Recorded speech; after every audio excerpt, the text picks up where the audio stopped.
하나님 말씀 같이 보시겠습니다. 사무엘상 22장 6에서 23절까지 말씀입니다. 사무엘상 22장 6절에서 23절까지 말씀, 우리 한 절씩 교독하시겠습니다. 제가 먼저 읽겠습니다. 사울이 다윗과 그와 함께 있는 사람들이 나타났다 함을 들으니라. 그때에 사울이 기브아 높은 곳에서 손에 단창을 들고 에셀 나무 아래에 앉았고 모든 신하들은 그의 곁에 섰더니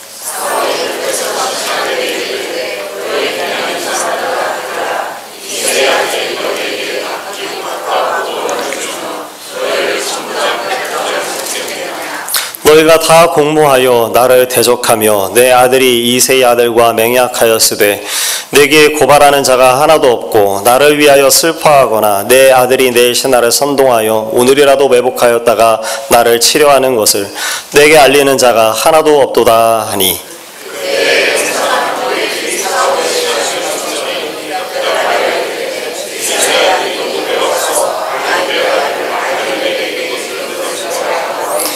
아히멜렉이 그를 위하여 여호와께 묻고 그에게 음식도 주고 블레셋 사람 골리앗의 칼도 주더이다.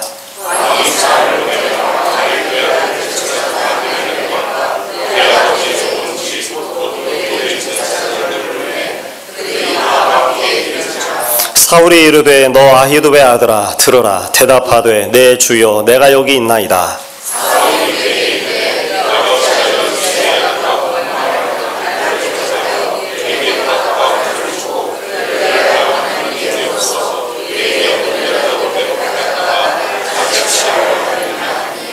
아히멜렉이 왕에게 대답하여 이르되 왕의 모든 신하 중에 다윗같이 충실한 자가 누구인지요?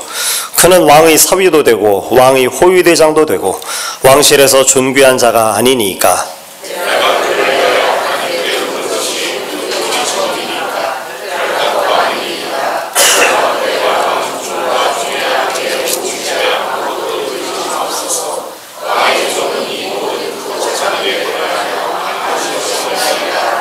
왕이 이르되 아히멜렉아 네가 반드시 죽을 것이요 너와 네 아비의 온 집도 그러하리라 하고,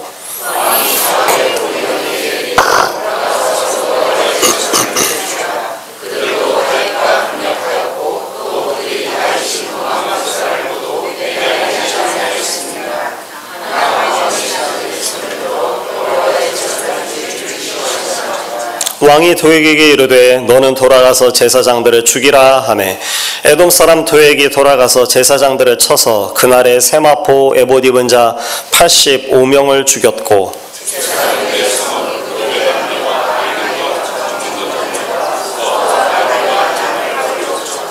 아히두베의 아들 아히멜렉의 아들 중 하나가 피하였으니 그의 이름은 아비아달이라.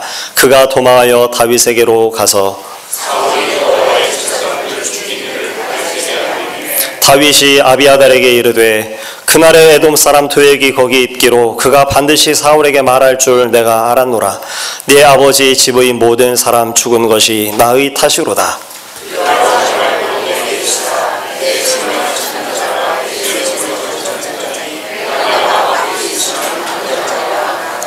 아멘.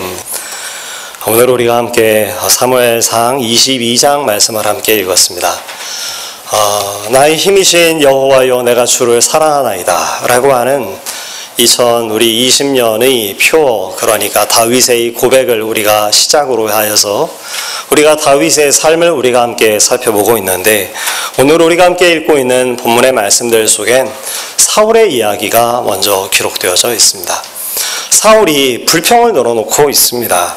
오늘 본문의 말씀들을 살펴보게 되니까 여러 신하들을 앞에 세워두고 사울이 불평을 하고 있는데, 그 불평의 내용이 무엇인가 말씀을 살펴보게 되니까 그 내용은 신하들이 충성심이 부족하다라고 하는 그런 일들로 인해서 사울이 지금 불평을 하고 있습니다. 이런 이야기를 들려주고 있는 것이죠. 너희에게 밭을, 포도원을 봉토로 주는 이가 도대체 누구냐? 그게 바로 나 아니냐? 너희들을 천부장과 백부장으로 세우는 이가 도대체 누구냐? 그것이 사울 왕된 바로 나 아니냐? 사울이 지금 말하고 있는 것입니다.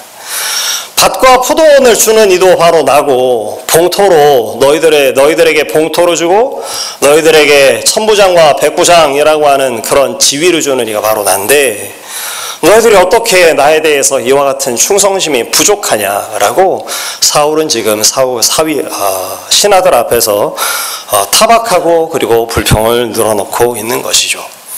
그 구체적인 내용이 8절 말씀 가운데 기록되어졌는데 바로 이런 것들입니다. 아들 요나단이 나를 편들지 않고 다윗을 편드는데 이를 알리는 사람이 너희들이 분명 알고 있음에도 불구하고 이에 대해서 알리는 사람이 한 사람도 없구나. 8절 말씀을 여러분 한번 보시겠습니까? 8절 말씀, 사울이 어떤 내용을 가지고 지금 신하들을 비난하고 있는지 8절 말씀 제가 한번 읽어드리겠습니다. 너희가 다 공모하여 나를 대적하며 내 아들이 이새의 아들과 맹약하였으되 내게 고발하는 자가 하나도 없고 나를 위하여 슬퍼하거나 내 아들이 내 신하를 선동하여 오늘이라도 매복하였다가 나를 치려하는 것을 내게 알리는 자가 하나도 없도다. 내용은 어떤 것인가요? 결과적으로는 너희들 가운데 충성심이 부족하다라고 지금 사울이 비난하고 또 그것을 불평하고 있는 것입니다. 그런데 이 말씀을 다시 찬찬히 생각해 보면 이 사울의 말하는 이 말이 실상은 사실과 거리가 좀 떨어져 있습니다. 언제 요나단이 아버지 사울을 대적해서 신하들을 선동한 적이 있었습니까? 언제 요나단이 매복하였다가 아버지 사울을 치려고 음모를 꾀한 적이 있었습니까? 사울의 신하들이 언제 사울을 대적한 적이 있었습니까? 없었습니다. 그런데 사울이 지금 과장하고 비약하고 있는 것이죠.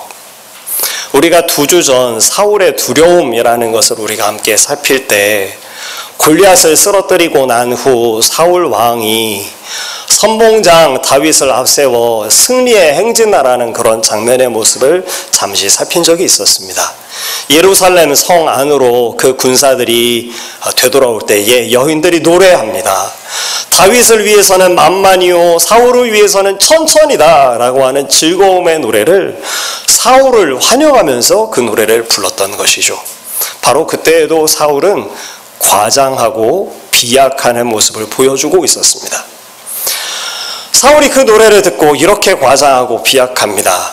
다윗에게는 만만을 돌리고 내게는 천천을 돌리니 그가 얻을 것이 왕위 말고 또 다른 것이 무엇이 있겠느냐. 언제 다윗이 왕위를 누리겠다고 주장한 적이 있었습니까? 언제 백성들이 그 왕위를 사울이 아닌 다윗이 가져야 한다고 주장한 적이 있었습니까? 그러나 사울은 바로 그때에도 과장하고 그리고 비약해서 어리석은 판단과 어리석은 선택을, 그래서 그 날로부터 다윗을 대적하기 시작했다고 성경은 우리에게 들려주고 있었는데 오늘 본문의 말씀들 가운데서도 사울은 그와 같은 모습을 보여주고 있는 것이죠. 아들 요나단이 자기 자신을 편들지 않고 있다라는 바로 그 사실로부터 시작해서 신하들을 질책하는데 너희들의 충성이 부족하다. 너희가 어떻게 나를 대적할 수 있느냐. 요나단이 내 편이 아니고 다윗 편된 것을 알리는 자가 어떻게 한 사람도 내게 없느냐.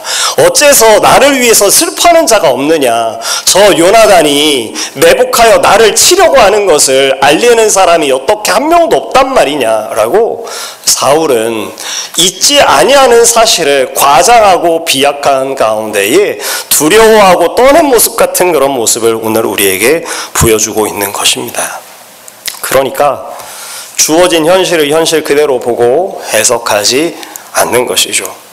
주어진 현실을 과장하고 비약하고 그래서 어리석은 결론에 도달하는 모습을 오늘 우리는 성경에서 다시금 사울을 통해 발견하는 것입니다. 그런데 이것이 과연 사울만의 문제인가 생각해 볼 때 그렇지 않다라는 결론에 도달하게 되는 것 같습니다. 대부분의 인생들이 가지고 있는 고질적인 문제가 바로 이것인 것이죠. 가나안 땅에 들어갔던 12명의 정탐꾼 이야기를 여러분 아실 것입니다.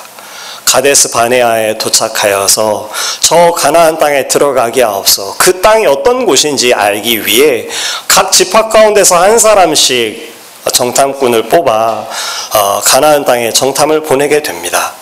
정탐을 하게 되면 그 정탐에서 해야 되는 일이 무엇일까요?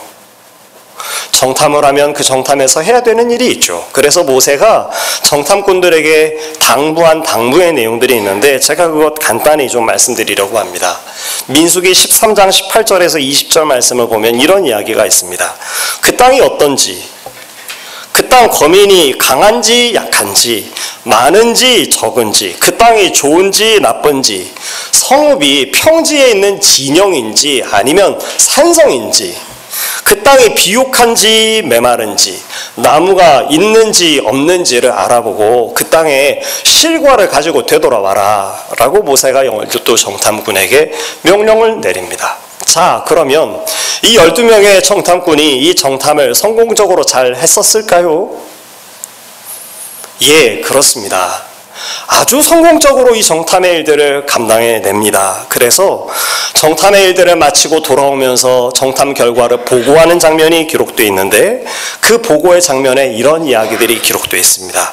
포도송이가 달린 가지를 두 사람이 매는 가지에 나무에 묶어서 매어서 그것을 가지고 오면서 되돌아와 보고하는데 아까 모세가 명령했던 그 명령에 대한 자세한 보고를 합니다. 과연 그 땅의 젖과 꿀이 흐릅니다. 그 땅 거주민은 강하고 성읍은 견고하고 심이 컸습니다. 그 땅에는 아낙 자손이 있는 것을 보았고 아말렉 사람들은 남방 땅에, 헷사람, 여부스 사람, 아모리 사람은 산지에, 그리고 가나안 사람은 해변과 요단가에 거하는 것을 보았습니다. 여러분 어떻습니까? 모세가 명한 정탐의 내용을 매우 정확하게 살펴보고 그에 대해서 보고한 것 아니던가요? 그리고 그 정탐의 결과를 가지고 해석하기 시작합니다. 갈렙은 어떤 해석을 놓았는가 하면 자, 곧 올라가서 그 땅을 취합시다. 우리가 능히 이길 것입니다. 라고 하는 평가를 내놓았고요. 다른 정탐꾼들은 평가하기를 불가합니다. 그들은 우리보다 강합니다. 라고 하는 평가를 내려놓은 것이죠. 이 평가까지는 그래도 괜찮습니다. 그런데 그 문제는 바로 뒤에 벌어지기 시작하죠. 갈렙을 제외한 정탐꾼들이 백성들 앞으로 나아가서 백성들에게 말하기 시작합니다. 13장 32절 말씀에 그 구절이 있는데 제가 읽어드리면 이렇게 기록되어 있습니다. 백성 앞에서 그 땅, 그 정탐한 땅을 악평하여 이르되 우리가 두루 다니며 정탐한 땅은 그 거하는 거주민들을 삼키는 땅입니다. 여러분 맞습니까? 방금 전 정탐의 결과를 보고할 때 어떻게 보고했던가요? 그 땅은 과연 젖과 꿀이 흐르는 땅입니다. 라고 고백하지 않았었습니까? 그런데 정보를 왜곡하고 있는 것이죠. 우리가 두루 다니며 정탐한 그 땅은 그 거주민을 삼키는 땅입니다. 거기서 본 모든 백성은 신장이 장대한 자들이며 여러분 맞습니까? 우리는 스스로 보기에도 메뚜기 같으니 그들이 보기에도 그와 같았을 것입니다. 그리고 이처럼 왜곡되어진 정보, 과장되어지고 비약되어진 이와 같은 이야기들 속에 백성들은 두려워하기 시작하고 울고 애굽 땅으로 되돌아가겠다고 아우성을 치기 시작했던 것입니다. 그러니까 여러분 이것이 사울만의 이야기가 아닌 것이죠. 가나안 백성들도 그러하였고 실상은 오늘 우리의 삶들 가운데서도 아니 내 안에서도 이와 같은 모습을 우리는 많이 발견하게 되는 것입니다.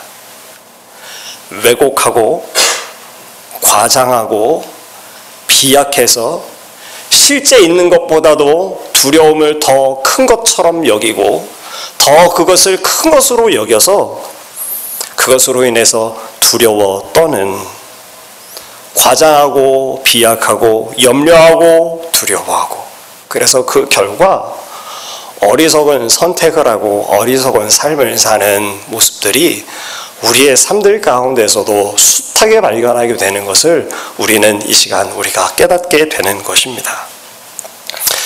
아마도 이와 같은 인생들의 약점들 때문에 우리 예수님께서 말씀하셨던 것 같습니다. 오죽하면 우리 주님께서 무엇을 먹을까, 무엇을 마실까, 무엇을 입을까 염려하지 말라라고 그러셨을까요? 여러분, 우리의 인생들에 있는 많은 염려가 어떤 것들입니까? 바로 이런 것들 아니던가요? 무엇을 먹을까, 무엇을 마실까, 무엇을 입을까? 물론 이것은 우리가 염려해야 되는 일입니다. 왜냐하면 생존과 결부되어진 일이기 때문에 무엇을 먹을까, 무엇을 마실까, 무엇을 입을까 염려해야죠. 이걸 왜 염려하지 않겠습니까? 그런데 문제는 무엇일까요? 우리 인생들은 어떻게 하든가 하면 무엇을 먹을까, 무엇을 마실까, 무엇을 입을까를 염려하긴 염려해야 되고 바로 이것을 위해서 수고도 해야 되지만 그것을 어떻게 하는가 하면 그것을 과장하고 비약해서 필요 이상으로 무엇을 먹을까, 무엇을 마실까, 무엇을 입을까로 인해서 염려하고 두려워하고 그 염려와 두려움 가운데 사로잡힌 나머지 마땅히 우리가 살아야 할 삶을 우리가 살아내지 못하고 그 두려움에 사로잡힌 가운데서 어리석은 삶을 선택할 때가 얼마나 많이 있던가라는 것이죠. 오죽하면 우리 주님께서 그러시겠습니까? 무엇을 먹을까, 무엇을 마실까, 무엇을 입을까 그거 염려하지 말아라. 뭐라고 말씀하셨습니까? 너희 아버지께서 이것이 너희에게 필요한 줄 아신다. 심지어 구하라 그러면 구할 거다. 찾아라 찾을 거다. 두드려라 그러면 열릴 거다 라고 주님께서 말씀해 주시면서 우리가 과다하게 그 일들에 몰입되어지고 있는 우리의 시선을 우리 하나님께서 우리의 시선을 옮기도록 우리가 과장하고 비약하고 염려하고 두려워한 나머지 어리석은 선택을 하는 바로 우리의 인생들을 향해서 제발 좀 그렇게 하지 말라고 우리 하나님께서 우리 주님께서 우리에게 말씀해 주고 계시는 것입니다. 이것이 염려는 절대로 하면 안 되고 먼저 그 나라와 의의를 구해라 라고 그러셨으니까 염려는 다 접어두고 억지로라도 그걸 접어두고 그 나라와 그 의만 구하라는 그런 말씀이 아니고요. 무슨 말씀이신가요? 우리가 그런 것이죠. 우리가 무엇을 먹을까, 무엇을 마실까, 무엇을 입을까 이 일들 가운데에 염려하고 근심하고 과장하고 비약한 나머지 정작 바라봐야 될 것은 바라보지 못하고 그것에 사로잡힌 가운데에서 어리석은 인생들을 살아가기가 쉽다 보니 우리 주님께서 너희 아버지라도 자식에게 좋은 걸 주실 줄 알거든 하물며 하늘아버지시겠냐. 너희는 먼저 그 나라와 그 의를 구해라 라고 주님께서 우리에게 가르쳐 주신 것입니다. 그러므로 사랑하는 성도 여러분, 오늘 우리가 먼저 이 말씀을 시작하면서 사울의 이 과장하고 비약하는 습관, 과장하고 비약해서 두려워하고 염려한 나머지 어리석은 선택을 하는 이와 같은 사울의 습관 속에 오늘 우리의 모습도 우리가 함께 비추어 보고 그리고 우리가 정작 바라봐야 될 것이 무엇인지 우리가 있는 것을 있는 그대로 보고 염려해야 할 만큼만 염려하고 너희가 염려함으로 그 염려가 키로 한 자라도 더할 수 있느냐? 이게 우리 주님께서 넌센스처럼 하시는 말씀 아니시던가요? 오늘 우리에게 주시는 이 하나님의 말씀을 우리가 받고 오늘 우리가 이 세상을 살되 보아야 할 만큼 보고 우리의 마음과 우리의 본성은 우리를 염려하고 두려워하도록 하는 것이 우리의 본성이지만 그러나 그 본성 가운데 살지 않고 우리가 시선을 돌려 마땅히 바라봐야 할 우리 하나님을 신실하신 하나님을 어제도 그제도 그리고 오늘도 지키시고 우리와 함께 하시는 그 하나님을 의지하여 주 앞에 사는 하나님의 사람들 우리 모두가 되시기를 간절히 소망합니다. 이렇게 과장하고 비약하고 두려워하고 염려한 나머지 있지 아니하는 사실은 마치 있는 것처럼 말하고 그렇게 두려워하는 사울 옆에 꼭 이런 사람 옆엔 부채질하는 사람이 있고 꼭 부하뇌동하는 사람들이 있죠. 너희가 어떻게 이렇게 내게 대한 충성이 부족하냐. 있지 않은 사실은 마치 있는 것처럼 과장하면서 비약하면서 이야기하고 있는 사울의 이야기에 응답하고 있는 어떤 사람이 있었다고 오늘 성경 말씀은 이야기를 해주고 있습니다. 그의 이름이 바로 도액이라고 하는 사람입니다. 이 도액은 어떤 사람인가 하면 사울의 목자장입니다. 또 이 사람은 에돔 사람이었다라고 성경에 기록하고 있죠. 사울의 이와 같은 불평과도 같은 이야기를 듣고 도액이 대답합니다. 어떤 대답을 했는가 하면, 제가 놉 땅에서 다윗을 봤습니다. 그가 놉에 와서 아히두베 아들 아히멜렉을 만났는데, 아히멜렉이 다윗에게 다윗을 위해서 여호와께 기도해 주었고, 또 그 다윗에게 먹을 것을 주었고, 그 강한 저 가데스 사람 골리앗에 칼을 주는 것을 제가 봤습니다 라고 도액이라고 하는 이가 사울에게 다윗과 아히멜렉 사이에 있었던 일들을 밀고 있었던 것이죠. 다윗이 이것을 어떻게 알았을까요? 그것은 21장 7절 말씀을 보면 이렇게 기록되어져 있습니다. 21장 7절 제가 한번 읽어드리겠습니다. 우리가 지난주에 함께 나눴던 말씀이었는데요. 21장 말씀을 살펴보면 어떤 이야기가 있는지 여러분 잠시 한번 기억해 보십시오. 다윗이 도저히 이 이스라엘 땅에서는 살기가 어렵겠다라고 판단한 나머지 도망길에 이르기 시작합니다. 그 마음이 용사였던 다윗이지만 두려움에 사로잡힙니다. 사울이 다윗을 더욱 두려워했다라고 그랬는데, 어느덧 지속되어지는 위협 앞에 다윗의 마음이 위축됐고 다윗이 사울을 두려워했다라고 기록해주고 있습니다. 그리고 떠나갔던 도망길에 잠시 들렸던 곳이 바로 이 놉 땅이었었죠. 이 놉 땅에 있는 아히멜렉을 만나서 다윗이 행한 일들이 있었습니다. 거짓말을 합니다. 궁색해서 말이죠. 다윗이 어째서 혼자 있습니까? 다윗이 거짓말을 합니다. 제가 왕의 비밀한 명령을 수행 중입니다. 저와 함께하는 소년들은 잠시 뒤에 다른 곳에서 만날 겁니다. 거두절미하고 먹을 걸 좀 주십시오. 혹시 무기가 있으면 좀 무기가 될 만한 것을 좀 주십시오 라고 아뢰던 곳이 바로 놉 땅이었고, 그 이야기가 21장에 기록되어져 있었습니다. 제가 21장 7절 말씀을 이제 한번 읽어드리겠습니다. 그날에 사울의 신하 한 사람이 여호와 앞에 머물러 있었는데, 그는 도액이라 이름하는 에돔 사람이요 사울의 목자장이었더라. 그러니까 다윗과 아히멜렉 사이에 벌어졌던 모든 일을 바로 그곳에 함께 있었던 도액이 다 지켜보고 또 그것을 보고 있었다라는 것이죠. 도액이 왜 놉 땅, 그러니까 아히멜렉에 있는 성소를 찾아갔었을까요? 오늘 성경의 말씀엔 그에 대해서 어떤 자세한 이야기를 들려주지는 않습니다. 다만 도액이 여호와 앞에 머물러 있었다, 이렇게 표현합니다. 이 표현은 언제 주로 사용되어지는 표현인가 하면, 하나님 앞에 예배드리는, 제사하는, 혹은 어떤 다른 종교적인 의식을 갖고자 할 때, 그러니까 하나님 앞에 서고자 하는 그런 모습으로 설 때에 이와 같은 표현을 사용합니다. 도액이 아히멜렉이 있는 놉 땅에 왜 있었는가 하면 제사를 드리기 위해서, 혹은 어떤 다른 종교 의식을 위해서 그 놉 땅에 머물러 있었다라는 것이죠. 그런데 거기서 뜻하지도 않았던 다윗을 도액이 발견한 것입니다. 다윗과 아히멜렉의 주고받는 이야기들을 다 들었고요. 사울의 목자장이었던 도액은 사울이 다윗을 미워하고 죽이려 한다는 것도 알고 있었습니다. 다윗이 아히멜렉에게 이야기를 하지만 그 이야기가 모두 거짓말이라는 사실도 도액은 알고 있었을 것이고요. 그리고 그는 다윗의 일거수일투족, 아히멜렉이 행하는 일들, 그 둘 사이에 벌어지는 일들을 모두 면밀히 지켜보았던 것입니다. 도액은 하나님에 대해서 관심이 있는 사람이었을까요?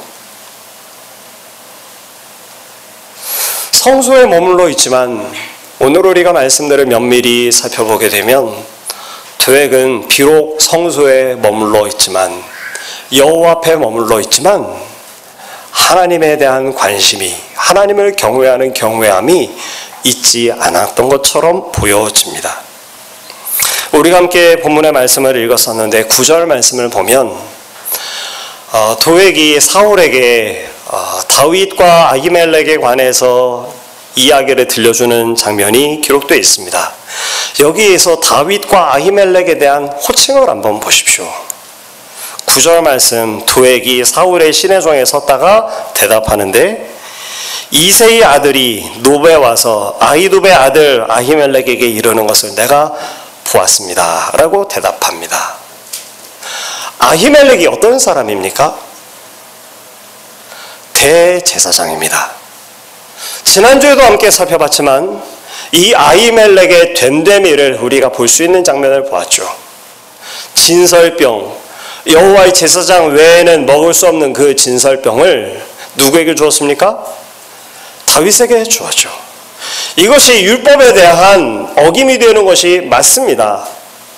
그런데 이 아히멜렉은 어떤 방법으로 이 일들을 행했던가요? 율법이라고 하는 그 율법이 정하고 있는 문자에 매이지 않고 율법의 정신, 그러니까 하나님의 사랑함과 이웃을 사랑함이라고 하는 그 정신을 헤아려 문자적으로야 그 진설병을 먹을 수 있는 이가 대제사장 외에 없겠지만, 그러나 아히멜렉은 율법을 문자의 수준에서 아는 사람이 아니어서 그 진설병을 다윗에게 주어 배고픈 다윗을 배불리게 했던 그런 제사장이 바로 아히멜렉이었던 것입니다. 바로 그래서 이 장면을 두고 예수님께서 훗날 천년이 지난 이후에 이 아히멜렉에 행했던 이 일을 칭찬하시기까지도 하셨던 것이죠. 그런데 그 아히멜렉을 호칭할 때 여러분 9절 말씀을 보니까 어떻게 호칭하던가요? 다윗은 다윗이라 부르지 않고 이새의 아들이라 부르고, 제사장 아히멜렉은 어떻게 부릅니까? 아히두베 아들 아히멜렉이라고 이야기합니다. 아히멜렉에 대해서 직함을 붙지 않고 이와 같이 아히두베 아들이라고 부르는 예는 성경 속에 딱 두 사람에게 등장됩니다. 도액과 사울에게서만 발견되는 것이죠. 제사장을 제사장으로 부르지 않고, 물론 저는 제사장이 아닙니다만 이를테면 이런 거죠. 이석환 목사라고 부르지 않고 이석환 씨라고 이제 부르는 것과 비슷한 거게 아마 될 수 있을 겁니다. 혹은 이씨 아들 뭐 이렇게 이야기할 수도 있을 것이고요. 도액이 이와 같은 모습을 보여주는가 하면 뒤에 사울이 도액의 말을 듣고 아히멜렉과 모든 제사장들을 불러내서 그들의 반역자로 몰아붙이고 처형시키려고 할 때에도 도액이 어떠한 사람인지가 다시 또 드러납니다. 우리 같이 한번 22장 16절에서 19절 말씀을 함께 보시도록 하겠습니다. 제가 한번 읽어드리도록 하겠습니다. 16절에서 19절까지 말씀. 왕이 이르되 아히멜렉아 네가 반드시 죽을 것이요 너와 네 아비의 온 집도 그러하리라 하고, 왕이 좌우의 호위병에게 이르되 돌아가서 여호와의 제사장들을 죽이라. 그들도 다윗과 합력하였고 또 그들이 다윗이 도망한 것을 알고도 내게 알리지 아니하였음이니라 하나, 왕의 신하들이 손을 들어 여호와의 제사장들 죽이기를 싫어한지라. 왕이 도액에게 이르되 너는 돌아가서 제사장들을 죽이라 하매 어떻게 했던가요? 에돔 사람 도액이 돌아가서 제사장들을 쳐서 그날에 세마포 에봇 입은 자 85명을 죽였고, 제사장들의 성읍 노부의 남녀와 아이들 그것을 보다 더 적나라하게 적시해서 젖먹는 자들과 소와 나귀와 양을 칼로 쳤더라 라고 성경이 들려줍니다. 사랑하는 성도 여러분, 도액은 어떤 사람입니까? 성소에 머물러 있었던 도액, 제사를 드리기 위해서 혹은 어떤 종교적 의식을 치르기 위해서 그곳에 있었던 도액이 어떤 사람인지 성경은 오늘 우리에게 들려주고 있습니다. 그날 성소에 있었던 두 사람이 있었습니다. 첫 번째 사람은 다윗이고요, 두 번째 사람은 도액입니다. 우리에게 고개를 좀 갸우뚱하도록 하는 것은 이 높당의 성소에 찾아온 다윗의 모습이 그다지 합당치 않아 보이고, 또 다윗의 모습, 도액의 모습도 합당치 않아 보이기 때문에 그렇습니다. 다윗이 성소를 찾아와서 아히멜렉에게 들려주는 이야기는 거짓말입니다. 두려움에 사로잡힌 나머지 구겨지책 속에서 살고자 하는 욕망 하나로 아히멜렉의 질문에 정직하게 대답하지 못합니다. 거짓말로 아뢰고 먹을 음식을 구하고 무언가 자기 자신을 지킬 만한 무기를 구합니다. 여러분, 너는 칼과 창과 단창으로 내게 오거니와 나는 만군의 여호와의 이름 곧 내가 모욕하는 이스라엘 군대의 하나님의 이름으로 내게 가노라 라고 외쳤던 다윗이 성소에서 무엇을 의지하게 되던가요? 골리앗의 칼을 의지합니다.